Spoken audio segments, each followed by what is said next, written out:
Rashmi Samant. Oxford University student Rashmi Samant. Rashmi Samant, a bright-eyed youngster from... Rashmi Samant ji, well... Focusing now on Rashmi Samant, a bright-eyed youngster from Udupi in Karnataka who went on to become the first Indian woman to be elected president of the Oxford Students' Union. And उन्होंने ये विमर्श चलाया, ये भारतीय है, ये उडुपी से आती है, उडुपी हिंदुत्व का गढ़ है, इसलिए ये जो है ये एक्सट्रीमिस्ट है। यहाँ जो जलेबियाँ मिलती है, ये कहीं और नहीं कहते हैं कि रतलाम की सेब जो है कोई और बना नहीं सकता क्योंकि खासियत यहाँ की पानी में है। तो ये सब मैंने ज़्यादा कर ली एक दिन में और मुझे ऑलरेडी अफसोस हो रहा है कि मैं आगे अब कब आऊंगी क्योंकि खाना इतना अच्छा था कि I'm going to really miss it। आपका पुनः स्वागत करने के लिए हमेशा आतुर रहेंगे। रश्मि सामंत जी कर्नाटका के उडुपी से हैं और एक छोटा शहर है, वो भी तटीय शहर है पर एजुकेशनल हब है। पूरे भारत में उडुपी का बहुत अच्छा नाम है। चंदू भैया। तो आज हम लोग सभी एकत्रित हुए उनको सुनने के लिए, उनके अनुभव और उनके जो विचार हैं उनको सुनने के लिए, क्योंकि हम कहाँ से आ रहे हैं ये निर्भर नहीं करता, हम कहाँ पहुँच रहे हैं ये बहुत महत्व रखता है। भारतीय संस्कृति में ज्ञान, सांस्कृतिक चेतना, अध्यात्म, कला, साहित्य, मानवीय दृष्टिकोण, प्रकृति बोध, ये सभी भारतीय संस्कृति के मूल में है। तो इसलिए भारतीय संस्कृति में ज्ञान पूरक सभ्यताएं रही है, ज्ञान पूरक परंपराएं रही है। अलग अलग कालखंडों में भारतीय मनीषियों ने अपना अपना योगदान दिया है और विश्व में अपना बुद्धिमत्ता, कला, वीरता और विश्व बंधुत्व की भावना से अपना नाम स्थापित किया है। तो हम किसी सीमित संसाधनों में रहते हुए भी या छोटे शहरों से भी, जैसे हमारा रतलाम है, तो छोटे शहरों से रहते हुए भी हम आगे कैसे बढ़ सकते हैं, इसकी प्रेरणा आज हमें रश्मि जी से मिलेगी। एक बार सभी तालियां बजा के उनका स्वागत करें। सबसे पहले जैसे हितेश जी ने बोला, मैं उडुपी से आती हूँ और उडुपी बहुत छोटा शहर है, पर उडुपी को मंदिरों का शहर माना जाता है भारत का। तो आपको हर 500 मीटर में एक मंदिर दिखाई देगा जो बहुत प्राचीन है। ऐसा नहीं है कि अभी हाल ही में बना है, जो 100 साल पुराना है, 8वीं शताब्दी तक पुराना। इतने पुराने प्राचीन सुंदर मंदिर आपको दिखेंगे जहाँ पे निरंतर 8वीं शताब्दी से अन्नदान चला आ रहा है। आप सबने उडुपी को उसके खाने से सुना होगा, ऐसे कोई उडुपी रेस्टोरेंट सुना है आपने? सुना तो होगा कहीं से। वो इसलिए है क्योंकि जो दक्षिण भारत का जो इडली डोसे वगैरह है, उसका जो क्या कहते हैं इन्वेंशन, वो उडुपी में हुआ था। और इसके पीछे एक बहुत सुंदर भी कहानी है कि उडुपी की जो कृष्णा मठ है, जिसे दक्षिण वृंदावन बोला जाता है, वहाँ जो अन्नदान होता है वो ऐसा कोई अन्नदान, मामूली अन्नदान नहीं है कि बस अन्न बनाओ, कुछ ऐसे सब्जी बनाओ और लोगों को परोसो।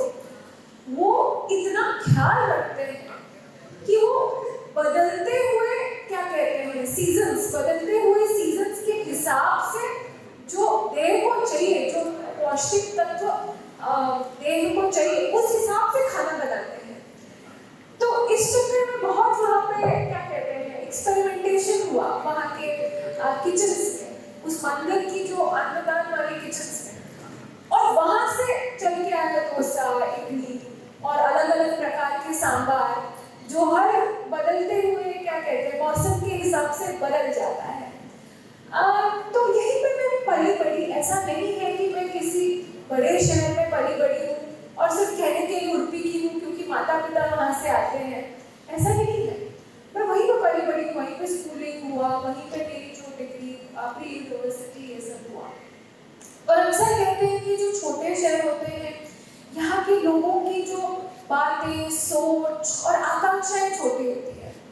मुझे ऐसे नहीं लगता, मुझे लगता है कि हमें रात को तारे बहुत साफ दिखते हैं क्योंकि वहाँ पर पोल्यूशन नहीं है, और इस हिसाब से हमारी जो आकांक्षाएं हैं वो भी बहुत बड़ी होती है, वो भी लिमिटलेस होती है। और इस चक्कर में मुझे लगता है कि हम में वो ऊर्जा है कुछ करने की, कुछ साबित करने की, और हर कोई बड़ा जो काम है, हर कोई बड़ी अचीवमेंट है, वो छोटे शहरों से भी शुरू होती है। तो मुझे लगता है कि रतलाम से भी निकल के आप इतिहास कर सकते हैं। मैंने अपनी इंजीनियरिंग की पढ़ाई की है, मैंने अपनी मैकेनिकल इंजीनियरिंग करी है, तो मैं मैकेनिकल इंजीनियरिंग बैच में मात्र अकेली एक महिला थी और 300 की बैच, तो it was 299 boys and 1 girl. तो मैंने मैकेनिकल इंजीनियरिंग किया और फिर मैं गई ऑक्सफोर्ड अपनी मास्टर्स करने के लिए। तो बहुत फनी स्टोरी है, मुझे बचपन से एक तरह सा कीड़ा था कि मैं जाके यूनिवर्सिटी ऑफ ऑक्सफोर्ड में पढ़ूं, और इसके पीछे भी एक बहुत फनी कहानी है। मैं जब छोटी थी तो बहुत मुझे पढ़ने का शौक था, क्योंकि मैं बचपन में टीवी बहुत देखती थी, तो पिताजी ने टीवी का कनेक्शन बंद कर दिया था, पूरा टीवी का कनेक्शन निकाल के टीवी बेच दिया था। तो मेरे घर में लगातार जब से मैं क्या कहते हैं शिशु मंदिर मैंने जानना चालू किया, तब से घर में टीवी नहीं। और जब सेंसस में अपने घर में आते हैं तो बोलते हैं हम टीवी नहीं है, बोलते हैं क्योंकि फिर तो आप बिलो पॉवर्टी लाइन में आ जाओगे। तो इट्स वेरी फनी कि हमारे घर में तब से टीवी नहीं है। तो इसी कारण मैंने पढ़ना चालू किया, बहुत ज़्यादा पढ़ती थी। तो लोगों को पता था, तो मुझे बर्थडे पे अलग अलग क्या कहते हैं सेलिब्रेशंस पे बुक्स की भेंट मिलती थी, डिक्शनरीज मिलते थे, ये सब मिलते थे। तो जब मैं 7-8 साल की थी तो मुझे किसी ने ऑक्सफोर्ड डिक्शनरी गिफ्ट किया था, भेंट किया था। तो मैंने पापा से ऐसे बहुत इनोसेंटली पूछा था कि ऑक्सफोर्ड क्या होता है, डिक्शनरी तो हम समझते हैं पर ये ऑक्सफोर्ड शब्द क्या है। तो पिताजी ने बोला था कि ऑक्सफोर्ड एक शहर है इंग्लैंड में, और वहाँ पे एक विश्वविद्यालय है जिसे दुनिया का नंबर 1 विश्वविद्यालय माना जाता है। तब मैंने ठान लिया था कि अगर हम पढ़ाई करेंगे तो जाके वहीं से करेंगे, वरना हम नहीं करेंगे हायर स्टडीज। तो यही एक फॉर्म भरी हूँ। आज की डेट में तो पहली बार जब हम बिल भी भरते हैं इलेक्ट्रिसिटी का या पानी का, तो किसी से फोन करके पूछ लेते हैं कि हम ठीक से भर रहे हैं या क्या गड़बड़ है इसमें। तो विश्वविद्यालय का फॉर्म भरना तो बहुत बड़ी बात है, और मैंने एक ही फॉर्म भरा था, और आसपास वाले फ्रेंड्स में कोई भी नहीं था। इनफैक्ट मुझे लगता है कि विश्वविद्यालय में पहली उड़पी निवासी थी जो गई थी पढ़ाई कर, और इतना मुझे मतलब 3 महीने तक कोई रिस्पॉन्स नहीं आया था, क्योंकि हमारी जो सेकंड राउंड होती है वो इंटरव्यू की होती है, तो कोई रिस्पॉन्स नहीं आया था। तो मैं तो डर गई थी कि अरे मेरा तो रिजेक्शन है, और जिनको ये लोग रिजेक्ट करते हैं तो सबसे आखिरी में आके बोलते हैं कि अफसोस की बात है कि हम आपको नहीं ले पाएंगे। ये जो ताकत लगा देते हैं और डू और डाई वाली क्या कहते हैं एक एटीट्यूड रखे जाते हैं, तो यही मेरा एटीट्यूड था। एंड जब वो ईमेल फाइनली आया तो मैंने माता पिता को बोला, मैं तो बहुत रो रही थी, और माता पिता को बोला उनको भी स्कैम हुआ है, क्योंकि देख लो कहीं कोई तुम्हारे साथ ऑनलाइन फ्रॉड तो नहीं कर रहा है कि तुम्हारी एडमिशन हो गई। तो उन्हें भी इतना डिसबिलीव था कि मेरी एक्चुअली में एडमिशन हो गया था। मैं ग्रीन हाइड्रोजन में स्पेशलाइज करती थी, तो ये एक पूरा कहानी था एडमिशन का। तो आप भी रतलाम से फॉर्म भर सकते हैं, क्या पता रतलाम की प्रथम विद्यार्थी हो। और वहाँ पे आपको कैसे रिसीव किया गया, इसके बारे में कुछ बताएंगे? देखिए पहले के कुछ महीने तो मुझे बहुत अच्छा लगा, क्योंकि ये तो मेरा ख्वाब था कि मुझे वहाँ पढ़ना है, और ये सब पहले के 3 महीने तो बहुत ही अच्छे गुजरे। और मैं अपने जो क्या कहते हैं भागदौड़ रही थी। एक दिन ऐसा हुआ कि मैं 8 बजे पहुँच गई क्लास, और पता चला कि क्लास कैंसिल है। जब मैं जब वापस आ रही थी तो थोड़ा आराम से आ रही थी, भाग नहीं गई थी। तो मैं रुक गई और मैंने देखा कि ये सब रखा क्या है शोकेस में, थोड़ा देख लेते हैं, आज थोड़ा समय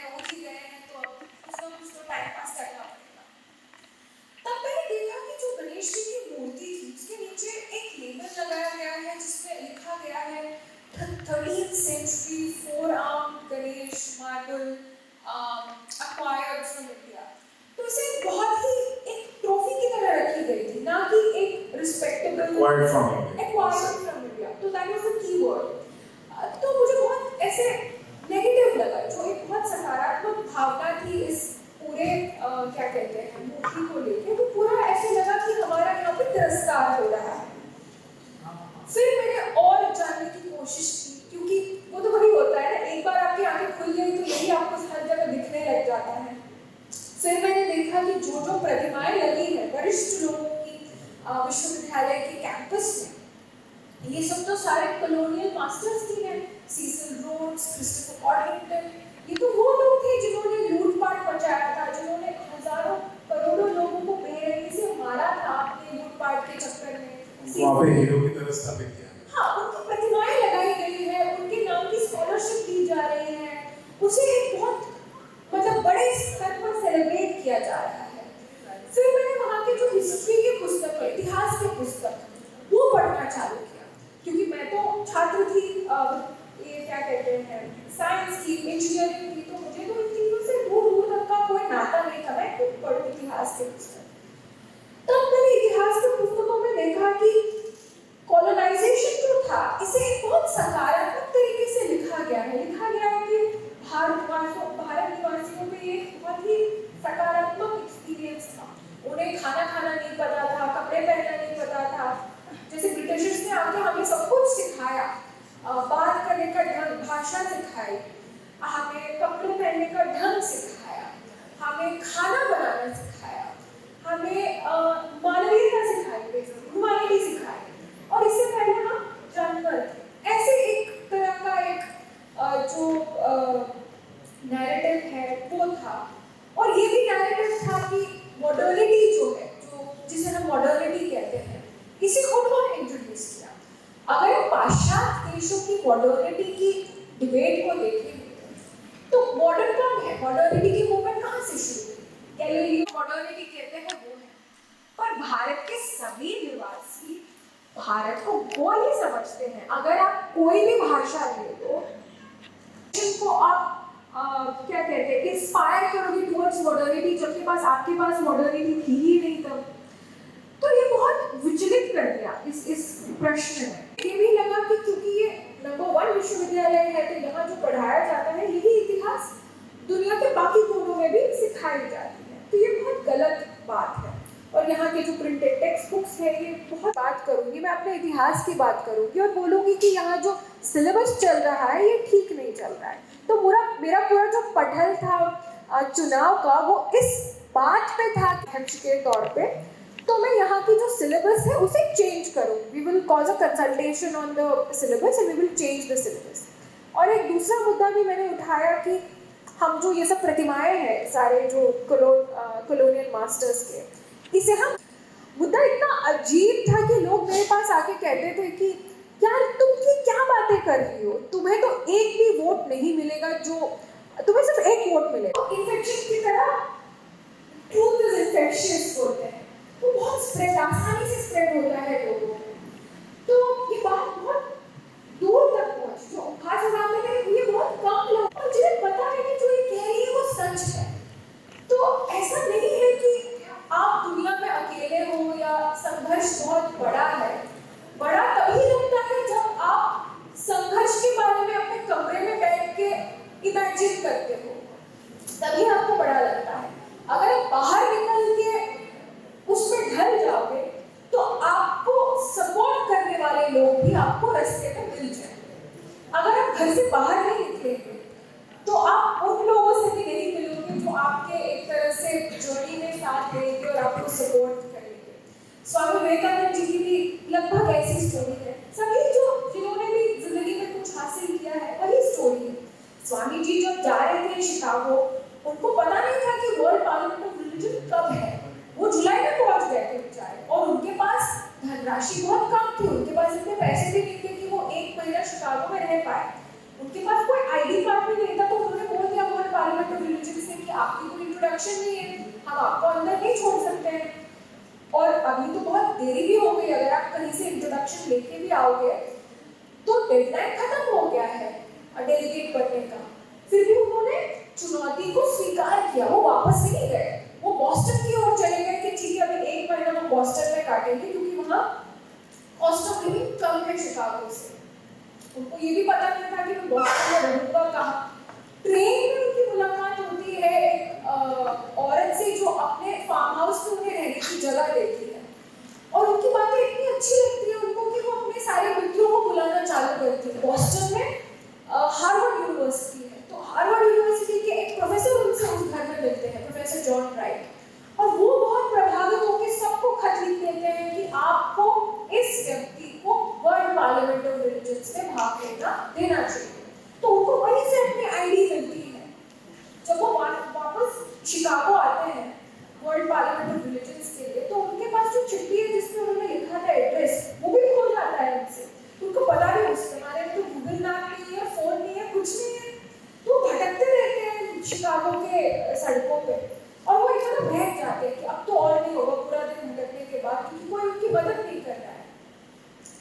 तब एक औरत वहां से निकलती है जो उनकी मदद करती है, मिसेस हेल, और वो उनकी पूरी जो बात की जर्नी है उसकी भी एक बहुत बड़ी क्या कहते हैं सपोर्टर बन जाती है। तो अक्सर संघर्ष में ही छिपे हैं वो लोग जो आपको उससे निकालेंगे और आपकी जो पूरी भूमिका है उसकी इम्पोर्टेंस को बढ़ाएंगे।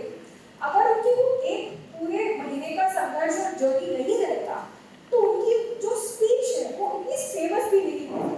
फेमस इसलिए हुआ क्योंकि उन्होंने इतने लोगों से उनकी भेंट की, पहचान था उस एक महीने के दौर में, जिन्होंने उस स्पीच को एम्पलीफाई किया, बाकी लोगों तक पहुंचाया। तो इसीलिए हम आज स्वामी जी को इतने अच्छे, मतलब आज आई थिंक 160 साल हुआ, और न केवल भारत में पर दुनिया भर में जाने जाते हैं। और ये कहावत भी सच है कि shoot for the moon, if you miss you will land among the stars. अक्सर प्रयास करना जरूरी है, ऊंचा जो एक क्या कहते हैं एस्पिरेशन होना जरूरी है, और अगर आप मिस कर जाएंगे तो आप कहीं और बेहतर जगह पहुंचेंगे। ये मैंने खुद देखा है। मैंने वो चुनाव अपने जीतने के लिए नहीं क्या कहते हैं लड़ा था, मैंने बस एक पूरा आंदोलन खड़ा करने के लिए लड़ा था, और चुप गई और मैं जीत गई। तो मैं अंदर जाती है और बहुत रिजिड हो जाते हैं चीज़ों को लेकर।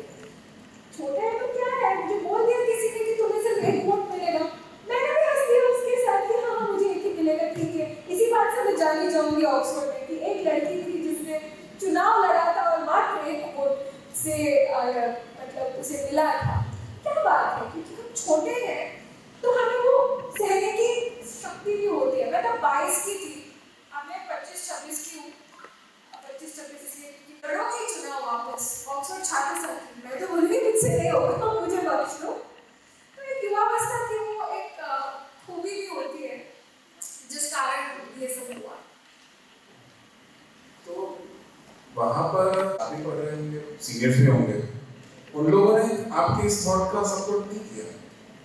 देखिए जो कि कॉलोनाइजेशन को हमको नेगेटिव वे में ही जो सच्चाई उसकी सामने आनी चाहिए। हम सब मानव हैं, वो हमारी मानवीयता को अट्रैक्ट करने की कोशिश करते हैं। जो मार्क्सवाद और कम्युनिज्म जो कहते हैं हमें बहुत कॉम्प्लिकेटेड, जटिल लगता है जब हम बाहर से सुनते हैं, पर इन्होंने इसे बहुत सटीक बनाया है, बहुत सिंप्लीफाइड किया है। उन्होंने डिफाइन कर दिया है कि प्रताड़ित कौन है और शोषक कौन है, और वो उस हिसाब से हर कहानी में एक वर्ग के लोगों को प्रताड़ित हमेशा दिखाता है और एक वर्ग के लोगों को शोषक दिखाता है, ताकि पूरे समाज में ये मानसिकता बने कि एक वर्ग शोषक है और एक वर्ग प्रताड़ित है। हम अपनी बुद्धि का इस्तेमाल, उपयोग कभी ना करें। मैं इसे जेंडर की एक बाइनरी एस्टैब्लिश कर रही हूँ। मैं जेंडर की आपकी ये क्या कहते हैं एग्जांपल देती हूँ। आप कोई भी फिल्म देखो, आप कोई भी न्यूज़ रिपोर्टिंग देखो जो वेस्ट लिखता है भारत के ऊपर, वो यही लिखता है कि भारत में महिला प्रताड़ित है। ये एक कहानी है जिससे महिला प्रताड़ित और पुरुष शोषक ऐसे एक क्या कहते हैं नैरेटिव बनाते हैं, जिससे केस टू केस नहीं देखा जाता है और एक पूरी सभ्यता को पुरुष प्रधान बोला जाता है, जबकि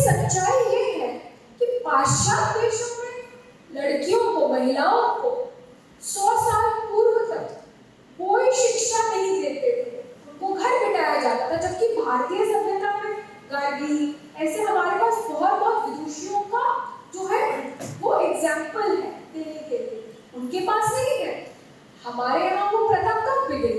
तब बिगड़ी जब हम पर मुगलों का राज हुआ, जब हम पर ब्रिटिशर्स का राज हुआ। तब हमने अपनी बहन बेटियों को स्कूल नहीं भेजा क्योंकि हमें डर रहता था कि कोई उन्हें उठा लेगा और उनके साथ शोषण होगा। पर हमारी सभ्यता जो है वो महिला प्रधान रहा है। हमारी जो संस्कृति है, धर्म है, इसमें देवी का आह्वान तभी होता है जब किसी से दुनिया नहीं संभलती है।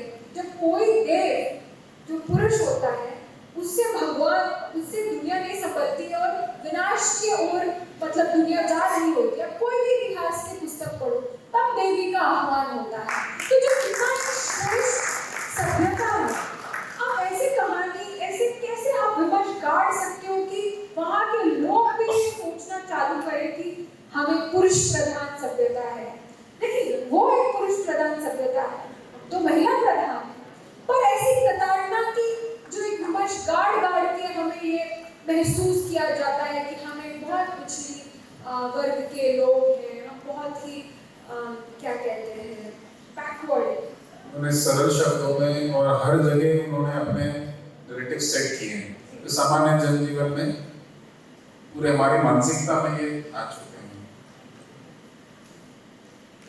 तो आपको क्या लगता है कि ये जो शुरुआत हुई है ये बेसिकली कहाँ से हुई होगी इस नैरेटिव की?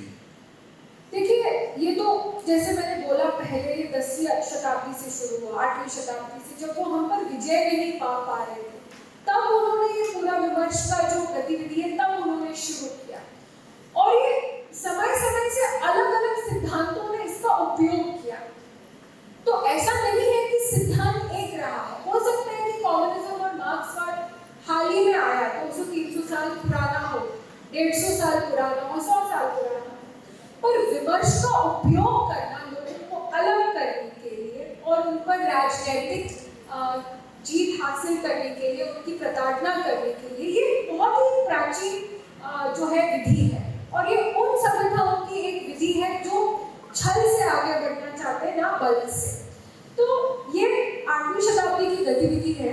सिद्धांत बदलते रहे हैं और जो आज की सिद्धांत है जो भारतीय सभ्यता को बिगाड़ने की कोशिश कर रही है, अलग बताने की कोशिश कर रही है, वो जो मार्क्सवादी है वो 150-200 साल, 100 साल पुराना एक सिद्धांत है।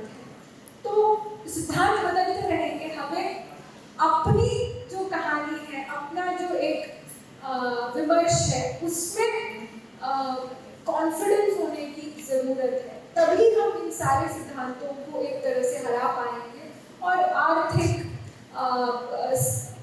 दृष्टि से, राजनीतिक दृष्टि से हम सच में स्वतंत्र हो पाएंगे और जो बाकी पावर्स है उनसे ग्रस्त नहीं होंगे। बहुत अच्छा रश्मि जी ने आज पूरा हमें समझाया है। अब मैं ऑडियंस से निवेदन करूंगा कि इतनी अच्छी बातचीत और सभी मैक्सिमम स्टूडेंट्स भी हैं, यूथ है, तो ये पूरा जो टॉपिक है, रश्मि जी खुद एज ए स्टूडेंट वहाँ पे पूरा उन्होंने देखी है चीज़ें जो हम आज टीवी में देख पाते हैं कि जेएनयू में ऐसा कुछ चल रहा है। तो ये वहाँ रहकर उस जगह से आए हैं जहाँ पर ये चीज़ें बनती हैं, जो थॉट्स आते हैं, जहाँ से टूल किट रिलीज होती है, अगर हम इसे सरल भाषा में बोले तो ये वहां से उन्हीं लोगों के बीच में रहकर उनसे लड़कर इन्होंने अपने भारत की, हिंदुत्व की और अपनी संस्कृति की जो महत्व है उसको पुनर्स्थापित किया है। ये रश्मि जी ने किया है। तो आप लोगों से मैं आग्रह करूंगा, अगर ऑडियंस में से कोई कुछ प्रश्न पूछना चाहे प्लीज। अभी जो इतना अच्छा बताया है, लेकिन भाई मुझे ऐसा लगता है कि आप थोड़ा सा उसके बाद हमें बता नहीं पाएंगे। जब आप प्रेसिडेंट बन गए तो आपने किन किन चीज़ों को वहाँ पे फेस किया। मतलब प्रेसिडेंट बनने के बाद जो एक वर्ग था वो खुश तो होगा नहीं कि आप वहाँ पे ये चुनाव जीत गई, तो उसके बाद आपने किन चीज़ों को फेस किया वो भी हम लोग आपसे सुनना चाहेंगे। माइनॉरिटी है, जो बहुत वोकल माइनॉरिटी जिसे हम कहते हैं, माइनॉरिटी बहुत कम लोग होते हैं पर उनके पास बहुत, उनकी आवाज़ बहुत बुलंद होती है, वो आगे आके बोलने में एक तरह से कतराते नहीं हैं। ऐसे लोग बहुत आगे आए और उन्होंने मेरे खिलाफ साजिश, जो विमर्श है वो चलाने की कोशिश की। उन्होंने ये विमर्श चलाया, ये भारतीय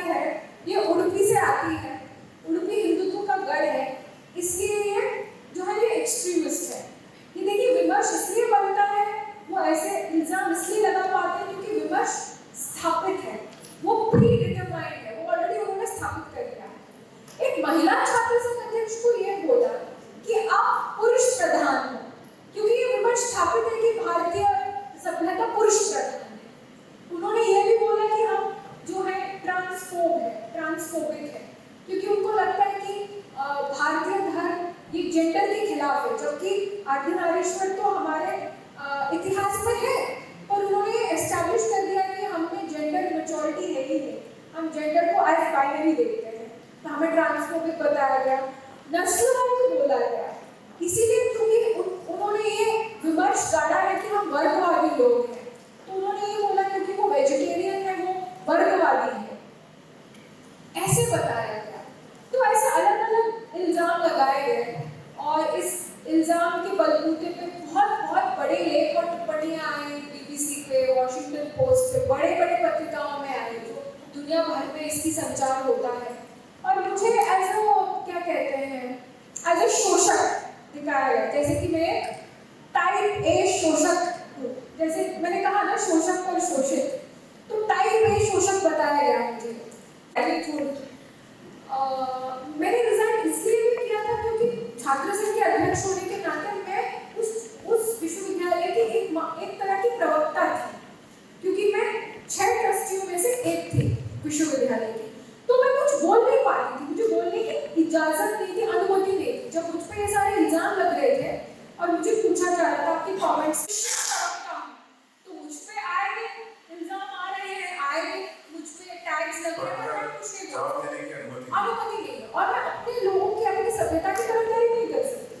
ऐसे पद पर क्या फायदा? तो मैंने दिया रेजिग्नेशन, पर मैंने लड़ाई उसके बाद लड़ी, और जिन्होंने भी ये सब इल्जाम लगाए थे पर आज भी अगर आप कैंपस में पूछोगे कि यूनियन की प्रेसिडेंट कौन है, तो मेरा ही नाम नहीं है, भले ही 3-4 साल हो गए। बहुत अच्छी बात बताइए, उन्होंने घुटने नहीं टेके और आज आप रतलाम में हैं और हमारे युवाओं को प्रेरित कर रहे हैं। मैं आज के इस अवसर पे पूछना चाहता हूँ, जैसे आप अध्यक्ष बन गए और आपकी जो प्रतिज्ञा थी कि मैं सिलेबस चेंज करूँगा, तो क्या आप सिलेबस चेंज कर पाए? तो मैं अपने कार्यकाल में तो नहीं कर पाई, तो बदलाव की जो लहर है वो शुरू है, पर जंग बहुत लंबी है, और मेरे बाद भी काफी भारतीय मूल के लोगों ने जो छात्र संघ की लड़ाई है वो लड़ी। इससे पहले तो कोई अध्यक्ष बनने की ख्वाब भी नहीं देखते थे। आज इच्छा रहेगी कि हम इतने आगे बढ़े कि प्रप्रथम विश्वविद्यालय हम ऑक्सफोर्ड को नहीं बल्कि भारत के किसी विश्वविद्यालय को बोले, ताकि हमें उन्हें मजबूर करने की जरूरत नहीं है। मेरा आपसे यही क्वेश्चन है कि आपके फ्यूचर में क्या गोल्स हैं और आपके क्या इंस्पिरेशंस रहे हैं कि जिनसे आप इंस्पायर हुई हैं, और उनकी तरह ही आपने अपनी लाइफ में गोल्स रखे हैं? देखिए, अपनी जिंदगी में चरैवेति का जो सिद्धांत है वो अपनाता है, जो बस चलता रहता है, नो मैटर व्हाट हैपेंस, आगे बढ़ता रहता है, जिसमें रेजिलियंस होता है। Higher standard we always tend to look toward west still, क्या आपको लगता है कि ये चीज बदल रही है या बदलेगी?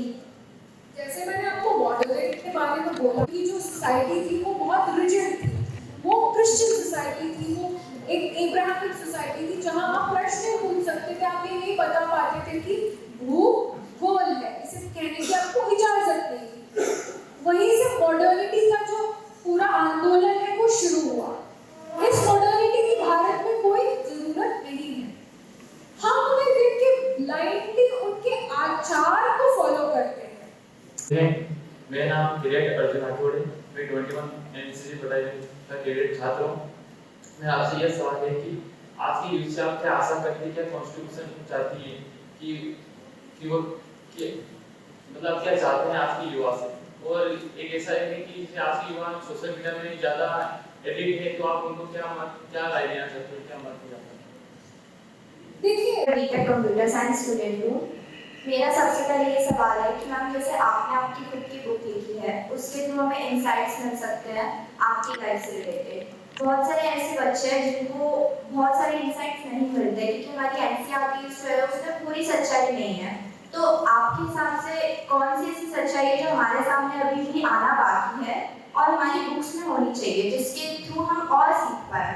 देखिए, होते हैं तो दादा दादी हमें कहानियाँ सुनाते हैं, जो हमारा इतिहास है, जो मनगढ़ंत नहीं होते हैं, जो कहानियाँ हमने अपने दादा दादी नाना नानी से बचपन में सुना है, वो कोई मनगढ़ंत कहानी या माइथोलॉजी नहीं है, वो इतिहास है हमारा। तो हम एक्चुअली बहुत लकी हैं। जब हम बड़े हो जाते हैं तो युवावस्था की एक ये भी है कि हम रिबेल बन जाते हैं, we don't want to accept what is told to us. तो उसके प्रति थोड़ी ज़्यादा एक्सेप्टिंग हो और हम सच्चाई की खोज में और भी पढ़ें चीज़ों को, और भी ओरिजिनल टेक्स्ट की ओर जाएं और चीज़ों को अपने तर्क से, अपने सबकॉन्शियस से कंपेयर करके एक्सेप्ट करें, ना कि जस्ट बिकॉज इट इज कहीं पे लिखा हुआ है, कोई बोल रहा है, बट खुद आलोचना करके उसे एक्सेप्ट करें। तो अपनी आलोचना की भी जो शक्ति है उसे बढ़ाएं। तो विवेकानंद चुनते जो भारत की सांस्कृतिक सभ्यता, उसका आध्यात्मिक जो है उसके पुनरुत्थान में अपना पूरा योगदान जिस भी लेवल पे रहे हैं, रश्मि जी से यही सीखने की बात है। जरूरी नहीं है कि आपको ये सब चीजें करने के लिए ऑक्सफोर्ड ही जाना पड़ेगा। आप जहां पर हैं, जिस भी क्षेत्र में हैं, जो आपका लक्ष्य है उसके लिए संघर्ष करें और साथ ही साथ भारतीय संस्कृति को याद रखते हुए उसकी सच्चाई को, उसके जो सही चीजें हैं उसको सभी के सामने लाना, ये हमारे जीवन का लक्ष्य होना चाहिए।